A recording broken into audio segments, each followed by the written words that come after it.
दिया। तो दोस्तों, मेरा मानना है कि दूसरों के जीवन को देखकर हमें हमेशा कुछ न कुछ सीखना चाहिए, चाहे वो सब हमें एक मूवी के जरिए ही क्यों ना समझाया जाए। और रही बात साउथ सिनेमा की, तो वो अपना मैसेज लोगों तक पहुंचाने में अच्छे से सफल भी हो जाते हैं। और इस बात का प्रमाण आप लोगों के प्यार में है जो आप इन मूवीज पर बरसाते हैं। तो चलिए फिर से तैयार हो जाइए आज की इस मूवी पर भी प्यार लुटाने के लिए। मूवी की शुरुआत होती है काशी नाम के एक बूढ़े आदमी से, जिसको सभी लोग काशी दादा के नाम से पुकारते हैं। 3 महीने पहले पड़े पैरालिसिस अटैक की वजह से काशी दादा तब से बिस्तर पर ही हैं। ना कुछ बोलते और ना कुछ खाते पीते। उनकी 2 बेटियां और 3 बेटे हैं जो पिछले महीने से उनकी देखभाल कर रहे हैं। खासकर छोटी बेटी कुसुम अपने पिता की बहुत अच्छे से देखभाल करती है। अब धीरे धीरे समय बीतता जाता है और कुसुम को छोड़कर सभी को अपने पिता काशी दादा बोझ लगने लगते हैं। अब एक रात सभी बहन भाई आपस में बात करने लगते हैं कि ऐसे कैसे चलेगा, हम लोगों की अपनी भी फैमिलीज हैं। इतने महीनों से बाबा ने कोई हरकत नहीं की और पता नहीं कब तक नहीं करेंगे। इस तरह आपस में बात करते करते सभी भाई बहन ये डिसीजन लेते हैं कि काशी दादा के अंगूठे के निशान को प्रॉपर्टी के कागज पर लेकर उनको मार देंगे। दरअसल ये मारना वैसा मारना नहीं है। साउथ में बहुत पहले एक प्रथा थी जिसमें एक बूढ़े आदमी को जिसकी बचने की उम्मीद ना के बराबर होती थी, उसकी पहले एक रात गर्म तेल से मालिश की जाती थी और फिर अगले दिन ठंडे पानी से नहलाकर नारियल पानी पिलाया जाता था। ऐसा करने से उस बूढ़े आदमी के इंटरनल ऑर्गन्स खराब हो जाते थे और वो 24 घंटे के अंदर मर जाता था। हालांकि सरकार ने अब इस पर रोक लगा दी है, लेकिन इस फिल्म में उसी तरह से मारने की बात हुई है। खैर, सभी भाई बहन बात तो कर लेते हैं, लेकिन कुसुम इसके लिए तैयार नहीं होती। वो कहती है कि मैं बाबा को संभाल लूंगी, लेकिन आप लोग ऐसा मत करो। वो कहती है कि माँ के जाने के बाद बाबा ने ही हम सभी को पाला पोसा और पढ़ाया, यहाँ तक कि हमारी शादी भी की, और आप लोग हो कि ये सब करने की सोच रहे हो। कुसुम सबसे ये सब कहती तो है, लेकिन कोई उसकी बात पर ध्यान नहीं देता। इसी बीच काशी दादा को होश आ जाता है और वो अपने बच्चों की इन बातों को सुन लेता है। ये सब सुनकर उसको मन ही मन बहुत दुख होता है कि मेरे ही बच्चे मुझे मारने की बात कर रहे हैं। मैंने इनको इतना बड़ा किया और ये मुझसे सिर्फ कुछ ही महीनों में हार गए। अब थोड़ी देर बाद सभी वापस काशी दादा के कमरे में आते हैं, लेकिन बेचारे काशी दादा वहाँ से भाग जाते हैं। काफी देर चलने के बाद वो आखिरकार एक जगह थककर बैठ जाते हैं। थोड़ी देर में एक बंदा वहाँ से बाइक लेकर निकलता है तो उनसे पूछता है कि बाबा हाफ क्यों रहे हो। दादा कहते हैं कि प्यास लगी है, इसलिए थोड़ी सांस फूल रही है। इस तरह वो लड़का उन्हें पानी पिलाता है और बाद में उनके कहने पर उन्हें बस स्टॉप पर ड्रॉप कर देता है। अब एक रैंडम बस में बैठकर काशी अपनी किस्मत पर रोने लगता है और अपने बच्चों की सोच को देखकर भी दुखी होता है। इतनी देर में कंडक्टर उनसे पूछता है कि बाबा कहाँ जाना है, तो वो कहता है कि जहाँ तक भी ये बस मुझे ले जाए, मुझे वहाँ तक की टिकट दे दो, क्योंकि फिलहाल मेरी मंजिल मुझे नहीं पता। अब इस तरफ काशी दादा बस में बैठकर निकल पड़ता है और वहीं उसके बच्चे सभी जगह उनको ढूंढ रहे होते हैं। वो काशी के दोस्त से लेकर अपने रिश्तेदारों के पास भी जाते हैं, लेकिन उन्हें काशी का कोई सुराग नहीं मिलता। दूसरे दिन सुबह वो बस अचानक से खराब हो जाती है, तो ड्राइवर कहता है कि मैंने फोन कर दिया है, आप लोग आधे घंटे का वेट कीजिए, दूसरी बस आते ही सभी को उसमें बिठा दिया जाएगा। अब इस बीच काशी दादा को भूख लगने लगती है और वैसे भी उनका शरीर बीमारी की वजह से काफी कमजोर हो चुका था, इसलिए उन्हें खाने की जरूरत भी थी। अब बेचारे के पास इतने पैसे नहीं होते, इसलिए वो भगवान के बारे में सोचकर हाथ जोड़ने लगता है। तभी उसे पास के मंदिर में घंटी की आवाज सुनाई देती है। वो फौरन वहाँ पहुँचकर लंगर में मिल रहे प्रसाद से अपना पूरा पेट भर लेता है। अब इतने दिनों बाद ठीक से खाना खाने की वजह से उसे बहुत तेज नींद आती है, इसलिए वो बस का वेट करते करते उसी मंदिर के पास सो जाता है। अब काशी तो सोता रह जाता है और बस बाकी सवारियों को लेकर निकल जाती है। गहरी नींद में सो रहे काशी दादा के पास अब कुट्टी नाम का एक छोटा सा बच्चा आता है। वो काशी दादा को जगाता है और कहता है कि ये मेरी जगह है, तुम कौन हो भाई। अब इतने छोटे बच्चे को ऐसा बोलते देख काशी दादा को हंसी आ जाती है और अपने पोते पोतियों की याद भी, पर वो कुट्टी से बिना कुछ कहे मुस्कुराते हुए वहाँ से चल देता है। अब उसे पता चलता है कि बस तो निकल गई, इसलिए वो पास वाले होटल में जाकर बिरयानी के बारे में पूछता है कि बिरयानी कितने की है, कब मिलेगी। होटल वाला उससे कुछ कहता, तभी पास खड़ा मुत्तू नाम का एक लड़का उससे कहता है कि बाबा 12 बजे बिरयानी तैयार होती है और उसकी कीमत 100 रुपए है, इसलिए आप 12 बजे आ जाना। दरअसल काशी दादा को बिरयानी काफी पसंद होती है और इतने महीनों से ना खाने की वजह से उनका बिरयानी खाने का मन होता है, इसलिए वो 12 बजे का इंतजार करने लगता है और वापस उसी मंदिर पर जाकर साफ सफाई के काम में श्याम नाम के एक पुजारी की मदद करने लगता है। तभी वहाँ कुट्टी भी आ जाता है और श्याम उसे देखकर कहता है कि देखो, इनको ये कितने बूढ़े होकर भी मंदिर के कामों में मदद कर रहे हैं, तुम्हें इनसे कुछ सीखना चाहिए। कुट्टी मजाक करते हुए कहता है कि हाँ, मैंने अभी इनसे सीखा है कि खर्राटे कैसे मारे जाते हैं। ये सुनकर काशी फिर से हंसने लगता है और इतने में कुट्टी वहाँ से चला जाता है। श्याम काशी से कुट्टी के मजाक पर माफी मांगता है, पर काशी कहता है कि नहीं बेटा, मुझे बुरा नहीं लगा। मुझे तो तुम्हारे बेटे को देखकर हंसी आती है, क्योंकि वो मेरे पोते जितना बड़ा है। श्याम उससे कहता है कि बाबा वो मेरा बेटा नहीं है। दरअसल इसके माँ बाप इसे इसी मंदिर में बरसों पहले छोड़कर चले गए थे और तब से ये यहीं पर है। हम सब मिलकर इसकी देखभाल करते हैं, पर ये दिमाग में काफी तेज है, इसलिए इसको स्कूल में दाखिला भी दिलाना है, लेकिन अभी पैसों का इंतजाम नहीं हो पा रहा। ये सुनकर काशी भी दुखी होता है कि एक तरफ उसके बच्चे हैं जो उसको मारना चाहते हैं और एक तरफ ये बच्चा जिसके माँ बाप ही उसे छोड़कर चले गए। खैर, अब 12 बज जाते हैं और काशी उसी होटल पर पहुंचता है। होटल का मालिक उससे पूछता है कि बाबा आप कहाँ से आए हो, आपको इस गांव में पहली बार देखा है। पर काशी कोई जवाब ना देते हुए बिरयानी के आने का वेट करने लगता है।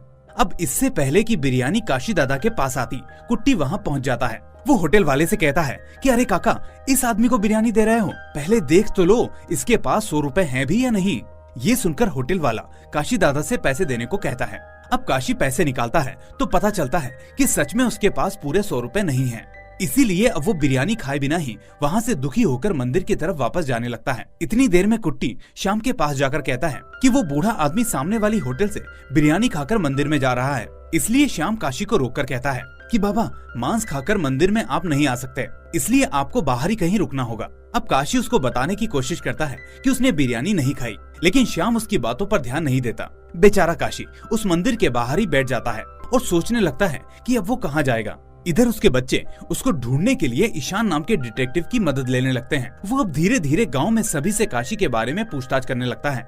उधर काशी मंदिर के बाहर एक खेत के मालिक को खेत के कुछ टिप्स देता है। वो कहता है कि अगर तुम इस तरह अपनी फसल का ध्यान रखोगे तो तुम्हें कभी कोई नुकसान नहीं होगा। ये टिप्स सुनकर वो मालिक बेहद खुश होता है और उसको इसके बदले में 100 रुपए देता है। उन 100 रुपयों को लेकर अब काशी दादा बड़े स्टाइल से होटल में जाकर बिरयानी ऑर्डर करता है और सुकून से उसे खाता है। बिरयानी को इतना स्वाद से खाते देखकर अब बाकी कस्टमर्स भी ये सोचने लगते हैं कि आखिर इसमें ऐसा क्या खास है। इसलिए कुछ लोग चाय को छोड़कर बिरयानी ऑर्डर करने लगते हैं और कुछ लोग बिरयानी को पैक करके घर ले जाने लगते हैं। इस तरह आज का दिन होटल मालिक के लिए बहुत ही अच्छा होता है। वो बाद में आकर काशी दादा से कहता भी है कि बाबा कल आप इसी वक्त होटल में आ जाना, बिरयानी आपको रेडी मिलेगी। उधर ईशान काशी दादा के घर पर अलग अलग रस्सी को एक अजीब तरीके से बंधे हुए देखता है, तो वो काशी दादा के बड़े बेटे स्वामी से इसके बारे में पूछता है। उसे पता चलता है कि काशी दादा के अंदर रस्सी को बांधने का एक अलग ही हुनर है।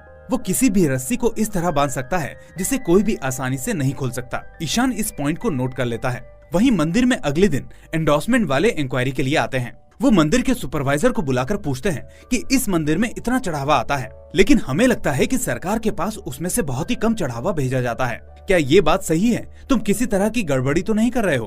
अब सुपरवाइजर कुछ कहता उससे पहले ही कुट्टी बीच में बोल पड़ता है कि अरे सर, आप हमारे काका पर शक कर रहे हो। ये इतने ईमानदार हैं कि रोज मंदिर में चढ़ाए हुए पैसों को अपने घर ले जाकर पर्सनली गिनते हैं और फिर अगले दिन मंदिर में रख देते हैं।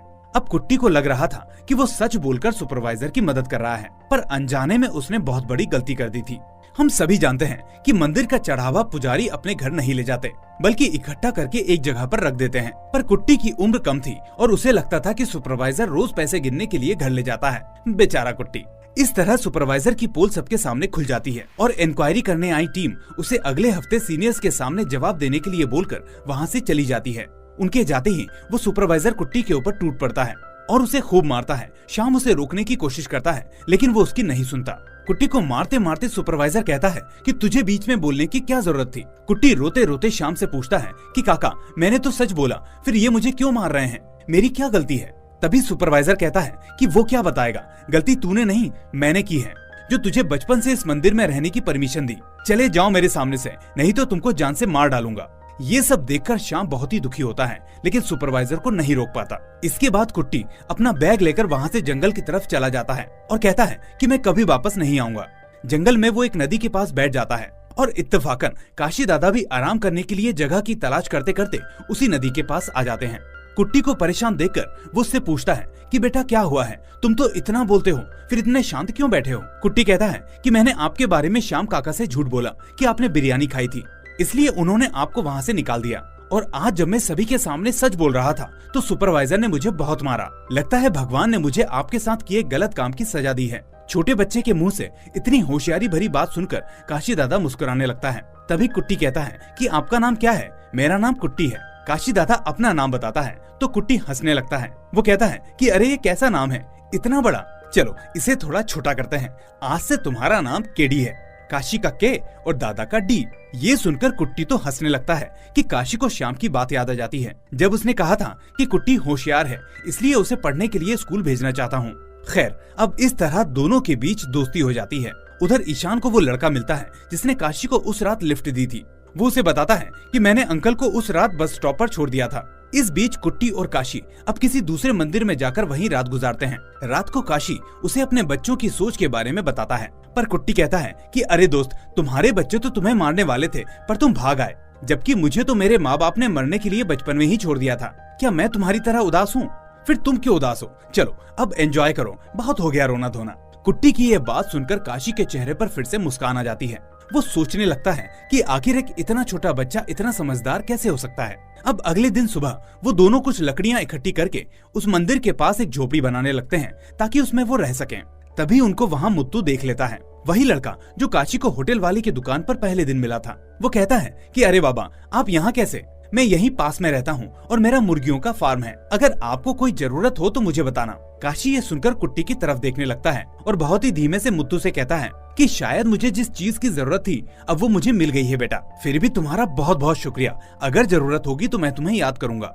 इसके बाद काशी और कुट्टी पास वाली नदी में जाते हैं और वहाँ घंटों नहाते हैं। फिर थोड़ा साफ सफाई का काम करके आए पैसों से सिनेमा हॉल में मूवी देखने जाते हैं। अब अगले दिन कुट्टी काशी से कहता है कि मेरे दोस्त केडी, मैंने सुना है कि बुढ़ापे में आदमी जल्दी मर जाता है। इसका मतलब तुम बूढ़े हो तो तुम्हें भी जल्दी मरना होगा, इसलिए मुझे बताओ कि आखिर तुम्हारी कौन सी ऐसी ख्वाहिश है जिसको तुम पूरा करना चाहते हो लेकिन कर नहीं पाए। काशी कुट्टी की बात सुनकर हंसने लगता है और मन ही मन भगवान से कहता है कि मैंने अपनी पूरी जिंदगी अपने बच्चों की ख्वाहिश पूरी करने में निकाल दी और आज ये छोटा बच्चा मुझसे पूछ रहा है कि मेरी ख्वाहिश क्या है, जबकि मेरे बच्चों ने कभी इस बारे में सोचा भी नहीं। तभी कुट्टी कहता है कि अरे कहाँ खो गए दोस्त, जल्दी बताओ मुझे कि क्या करना चाहते थे जो अभी तक करना बाकी है। इस तरह काशी अपनी एक एक करके सारी ख्वाहिशें कुट्टी को बताने लगता है और फिर टोटल 9 ख्वाहिशें सामने आती हैं, जिसमें बिरयानी खाना, रजनीकांत की तरह ड्रेस पहनना, विलायती दारू पीना, काले कोट पहनकर फोटो खिंचवाना, अपने दोस्तों को बाइक पर बैठाकर घुमाना, एक मूवी में एक्टिंग करना, ट्रेन के एसी कोच में ट्रेवल करना और अपना मनपसंद काम करके पैसे कमाना और आखिर में पढ़ना, लिखना और सीखना। ये सब लिखकर अब कुट्टी कहता है कि चलो दोस्त, अब एक एक करके तुम्हारी ख्वाहिशें पूरी करते हैं। काशी कहता है कि अरे तुम तो अपनी ख्वाहिशें लिखो, तुम्हारी क्या ख्वाहिश है? तो कुट्टी कहता है कि मैं तो अभी बच्चा हूँ, मैं थोड़े ना मरने वाला हूँ, मेरी तो पूरी उम्र पड़ी है, लेकिन तुम्हारी उम्र कम है और वैसे भी मुझे तो बस पढ़ना लिखना है और बाकी मेरी कोई और ख्वाहिश नहीं है। ये सुनकर काशी को बहुत खुशी होती है और फिर दोनों मिलकर उन ख्वाहिशों को पूरा करने निकल पड़ते हैं। अब सबसे पहले वो अगले दिन किसी खेत में काम करके पैसे कमाते हैं और 2 दिन पैसा इकट्ठा करके ट्रेन के एसी कोच में सफर करते हैं। बेचारा काशी ठंड के मारे चादर ओढ़ने लगता है तो कुट्टी उसे चिढ़ाता है कि अरे तुम तो पहली ख्वाहिश में ही कांप रहे हो, तो बाद में क्या होगा। इस तरह काशी जैसे तैसे अपना सफर पूरा करता है। इसके बाद दोनों खेतों में काम करके पैसे इकट्ठा करने लगते हैं और मुत्तू भी उन दोनों की समय समय पर हेल्प करते रहता है। उसको भी काशी की ख्वाहिश के बारे में पता चलता है तो वो उसे अपनी बाइक चलाना सिखाने लगता है। अब इस बीच एक दिन जब कुट्टी और काशी साथ में उसी बिरयानी वाली होटल में खाना खाने के लिए जाते हैं तो काशी बिरयानी ही ऑर्डर करता है, जिसको खाते देख फिर से होटल वाले की सेल बढ़ जाती है। अब ये देखकर कुट्टी कुछ हिसाब लगाता है और उस मालिक के पास आकर कहता है कि देखो मेरा दोस्त केडी कितना किस्मत वाला है, वो जहाँ भी जाता है पैसा उसके पीछे भागता है। मालिक कहता है कि कुट्टी तू सही कह रहा है, ये काका जब जब यहाँ आते हैं तो मेरी सेल बढ़ जाती है। कुट्टी कहता है तो ठीक है ना, तुम रोज उनको 100 रुपया और फ्री बिरयानी दोगे तो वो डेली यहाँ आते रहेंगे और तुम्हारी सेल भी होती रहेगी। मालिक कहता है कि मजाक कर रहे हो, मैं भला फ्री में बिरयानी और 100 रुपए क्यों दूंगा।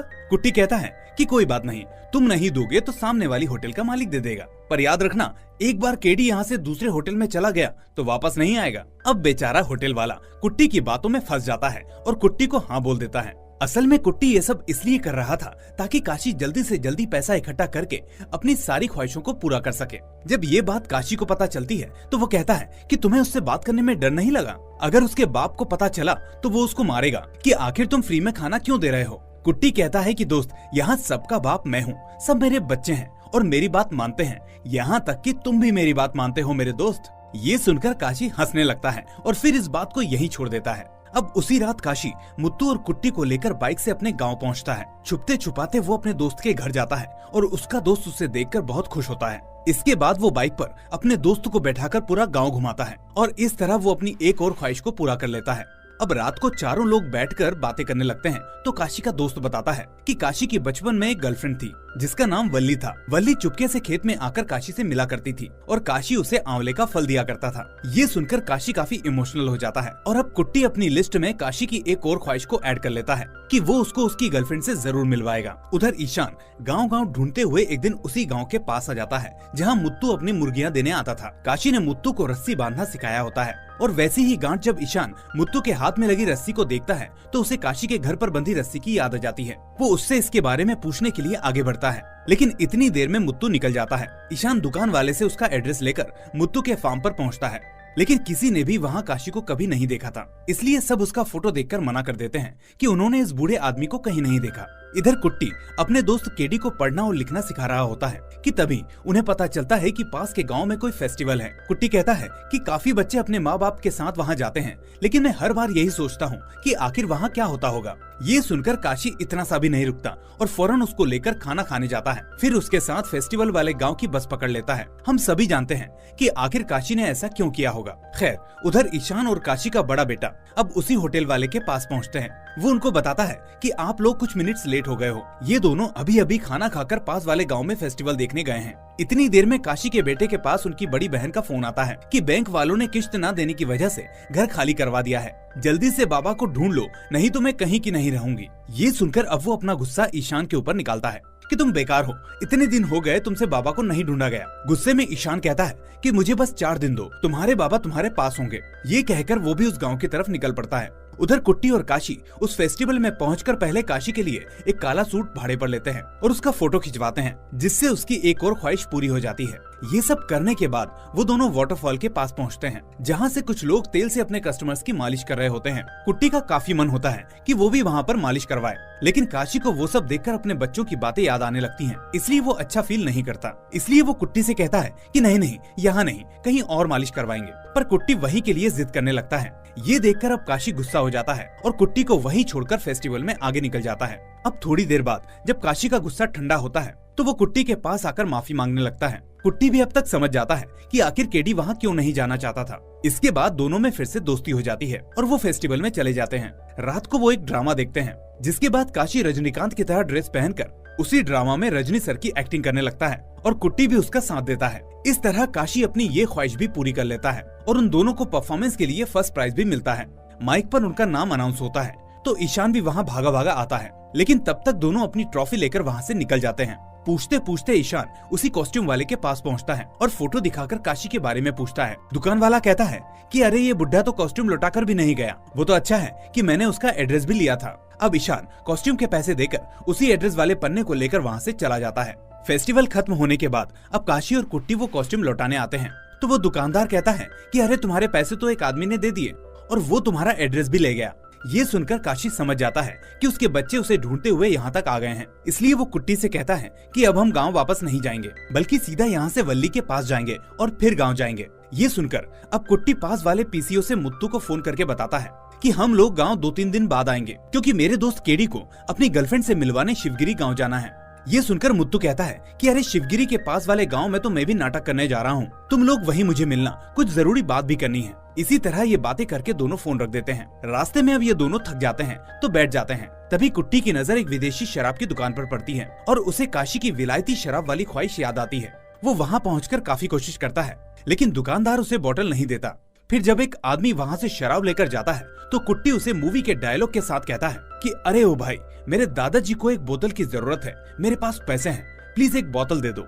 वो आदमी कहता है कि मैं एक फिल्म का प्रोड्यूसर हूँ और तुम मेरे सामने ही एक्टिंग कर रहे हो। ये सुनकर कुट्टी का दिमाग ठनक जाता है। वो पूछता है कि सर, क्या आप वाकई में प्रोड्यूसर हैं? और इस तरह वो बातों ही बातों में उस आदमी की फिल्म की शूटिंग की जगह और टाइम तो पता करता ही है और साथ में बोतल भी ले लेता है। बोतल देखते ही काशी सोचता है कि अब वो क्या शराब पिएगा, वो भी इतने छोटे बच्चे के सामने। लेकिन कुट्टी उसे अपनी कसम देता है कि केडी, तुम्हें इसको पीना होगा, क्योंकि ये तुम्हारी ख्वाहिश है। इसलिए कुट्टी का मन रखने के लिए काशी थोड़ी सी पी लेता है और मन ही मन उससे कहता है कि तुम्हारे माँ बाप कितने बदनसीब हैं जो तुमको उन्होंने मंदिर में छोड़ा। मेरे बेटों ने मेरा इतना ख्याल कभी नहीं रखा जितना तुमने रखा। ये सोचकर वो इमोशनल होने लगता है। खैर, अगले दिन वो दोनों उसी गांव में पहुंचते हैं जहां मुत्तू ने उनको बुलाया था। मुत्तू काशी से अकेले में कहता है कि बाबा, श्याम पुजारी का फोन आया था, कुट्टी की पढ़ाई का इंतजाम हो गया है। 4 दिन बाद उसे चेन्नई जाना है, इसलिए उसको वापस जाना होगा। ये सुनकर काशी गुस्सा हो जाता है और हैरान भी। वो कहता है कि ऐसे कैसे जाना होगा, मेरे दोस्त को मुझसे कोई दूर नहीं कर सकता। दोस्तों, मूवी में अचानक यहाँ से हमें काशी के मन में कुट्टी के लिए अटूट फीलिंग्स देखने को मिलती हैं। वो फौरन कुट्टी को लेकर मुत्तू के पास से निकल जाता है और रास्ते भर कुट्टी के बारे में ही सोचता रहता है। अब अगले दिन दोनों शिवगिरी पहुँचते हैं, जहाँ काशी अपनी बचपन की गर्लफ्रेंड से मिलता है। काशी वल्ली को वही आंवले का फल देता है, जिसके बाद दोनों एक दूसरे से काफी देर तक बात करने लगते हैं और कुट्टी भी वहीं घूमता रहता है। वल्ली बताती है कि उसके बच्चे शहर में रहते हैं और कभी कभी वहाँ आते हैं। काशी भी उसको अपने बच्चों के बारे में बताता है, जिसको सुनकर वल्ली काफी दुखी होती है। वो काशी से पूछती है कि अब तुम कुट्टी का क्या करोगे। काशी कहता है कि करना क्या है, वो मेरे साथ रहेगा और मैं उसके साथ। इस पर वल्ली कहती है कि ऐसा नहीं कर सकते तुम, वो बच्चा तुम्हारी ख्वाहिशों को पूरा कर रहा है और तुम उसकी ख्वाहिशों का गला घोट रहे हो। वो अभी बच्चा है, उसका फ्यूचर है, तुम तो अपनी जिंदगी जी चुके हो, उसको तो जीने दो। कभी तुमने उसकी ख्वाहिशों को जानने की कोशिश की है? ये सुनते ही काशी को कुट्टी की वो बात याद आती है कि मुझे तो बस पढ़ना लिखना है और कुछ नहीं। इसके बाद काशी को एहसास होता है कि कुट्टी को खुद से दूर करना होगा और उसे उसकी ख्वाहिश पूरी करनी होगी। इसके बाद वो दोनों वहाँ से निकल पड़ते हैं और बस स्टॉप पर काशी थोड़ा चुपचाप बैठा होता है। कुट्टी उससे पूछता है कि क्या हुआ दोस्त, तुम चुपचाप क्यों हो? क्या तुम वल्ली से मिलकर खुश नहीं हो? ये सुनकर काशी उसको कहता है कि नहीं, मैं बहुत खुश हूँ, लेकिन मेरी खुशी की वजह वल्ली नहीं तुम हो, क्योंकि तुम अब बहुत जल्दी चेन्नई जाने वाले हो ताकि तुम अपनी पढ़ाई पूरी कर सको। ये सुनकर कुट्टी अब कहीं भी जाने से मना करता है। पहले तो काशी उसे डांटता है, फिर उसे अपने सीने से लगाकर उसे समझाता है कि मेरी ख्वाहिशों को पूरा करने के लिए तुमने मेरे साथ इतने दिन बिता दिए, अब मेरी आखिरी ख्वाहिश तो पूरी कर दो। मैं चाहता हूँ कि तुम पढ़ो लिखो और बड़े आदमी बनकर दुनिया की सेवा करो। इस तरह कुट्टी अपने दोस्त की आखिरी ख्वाहिश को पूरा करने के लिए चेन्नई जाने के लिए राजी हो जाता है। कुट्टी कहता है कि अभी एक चीज और बाकी है, जिसको पूरा करने के बाद ही मैं चेन्नई जाऊंगा। काशी उससे पूछता है तो कुट्टी कहता है कि सुबह पता चल जाएगा। सुबह होते ही वो उसे बस में बैठाकर उसी लोकेशन पर ले आता है जहाँ फिल्म की शूटिंग चल रही थी। इत्तेफाक से कुट्टी को पता चलता है कि फिल्म में एक सीन के लिए एक आदमी कम है। असल में फिल्म में एक शख्स की मौत हो जाती है, जिसकी एक्टिंग करने वाला बूढ़ा आदमी अभी तक नहीं आया होता। कुट्टी की रिक्वेस्ट करने पर वो प्रोड्यूसर डायरेक्टर से काशी को उसी बूढ़े आदमी की जगह लिटाने को कहता है और इस तरह काशी की ये ख्वाहिश भी पूरी हो जाती है। काशी कहता है कि अब मेरी आखिरी ख्वाहिश भी पूरा करने का वक्त आ गया है दोस्त, चलो अब वापस चलते हैं। इसके बाद दोनों रेलवे स्टेशन पर पहुंचते हैं, जहां कुट्टी काशी से थोड़ा दूर बैठ जाता है। काशी उसके पास जाकर कहता है कि क्या तुम नाराज हो? क्या तुम मेरी आखिरी ख्वाहिश को इस तरह पूरा करोगे? इस बात पर कुट्टी रोने लगता है। पूरी मूवी में ये पहला सीन होता है जब कुट्टी इमोशनल होकर रोता है। वो काशी से कहता है कि मैं तो स्कूल चला जाऊंगा, लेकिन मुझे वहाँ देखने कौन आएगा? बाकी सब बच्चों के तो माँ बाप आएंगे। काशी कहता है कि तुम अकेले सबके बाप हो, तुम्हें किसी के बाप की जरूरत नहीं है। और रही बात देखने की, तो मैं हूँ ना, तुम्हारा दोस्त केडी, मैं तुम्हें देखने और मिलने आया करूंगा। ये सुनकर कुट्टी काशी को गले लगा लेता है और फिर वक्त आता है दोनों के बिछड़ने का। इसके बाद मुत्तू और श्याम वहाँ आते हैं और देखते ही देखते कुट्टी और काशी की दोस्ती का ये चैप्टर एक विराम ले लेता है और कुट्टी उन दोनों के साथ चेन्नई के लिए निकल पड़ता है। अब काशी वापस उस झोपड़ी में जाता है तो ईशान वहाँ उसका इंतजार कर रहा होता है। ईशान उसे घर वापस ले आता है, जहाँ कुसुम अपने पिता को देखकर बहुत खुश होती है। वो कहती है कि बाबा आप कहाँ चले गए थे, मैं अब आपको कहीं जाने नहीं दूंगी। काशी उससे कहता है कि बेटा परेशान मत हो, दुनिया में कई लोग हैं जिन्हें हमारी जरूरत है, हमें उनके साथ भी हमदर्दी रखने की जरूरत है। इसके बाद वो अपने बेटों की तरफ देखता है और उनसे प्रॉपर्टी के पेपर्स लाने को कहता है। पेपर्स के आते ही काशी उस पर अंगूठा नहीं लगाता, बल्कि सिग्नेचर करता है, जिसको देखकर सभी हैरान रह जाते हैं। उसका बेटा पूछता है कि आपने ये लिखना कहाँ से सीखा? तो काशी कुट्टी को याद करते हुए कहता है अपने बाप से, और फिर वो चुप हो जाता है। अगले दिन कुसुम को छोड़कर सभी काशी को मारने का वो मालिश वाला प्लान फिर से तैयार करते हैं और जब वो काशी के रूम में जाते हैं तो फिर से काशी उनको वहाँ नहीं मिलता। कुसुम ये देखकर मुस्कुराने लगती है, क्योंकि वो अपने पिता के साथ ये सब होते हुए नहीं देख सकती थी। पर इस बार कोई बच्चा काशी को ढूंढने की कोशिश नहीं करता, क्योंकि वो सब असल में काशी को नहीं, उसकी प्रॉपर्टी के हिस्सों को चाहते थे, जो अब उनको मिल चुका था। इस तरह काशी अपने दोस्त के पास चेन्नई के लिए निकल पड़ता है और यही होता है मूवी का दी एंड। दोस्तों, इस मूवी के बारे में अब क्या ही कहूँ, एक्सप्लेनेशन से आप लोगों को बहुत कुछ फील हो गया होगा और मुझे उम्मीद है उसको आप कमेंट बॉक्स में जरूर बयां करेंगे और साथ में इस वीडियो को लाइक करने के साथ साथ चैनल को सब्सक्राइब करेंगे ताकि ऐसे ही मूवीज आपसे मिस ना हो। तो चलिए मैं मिलूंगा अगली ऐसी ही शानदार मूवी के साथ। Till then take care and thanks for watching.